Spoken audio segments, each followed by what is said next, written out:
naka-session break ang Kongreso, tuloy-tuloy pa rin ang paglilingkod ng Kongs sa kani-kanilang mga distrito. Tulad na lang ng mga Kongs sa Maynila, na ang paglilingkod ay hindi nawala.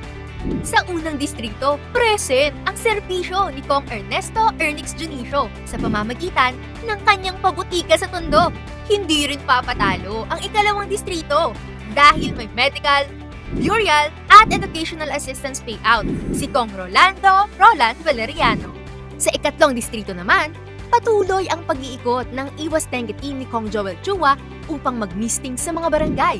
At sa ika-6 na distrito, may pa-fogging operation din si Kong Benny Abante kontra dengue. Para sa publiko, aabante ang mga Kongs ninyo. Kaya naman, saan ka pa? Sa Maynila ka na! Walang patid na serbisyo, walang patid na aksyon at benepisyo.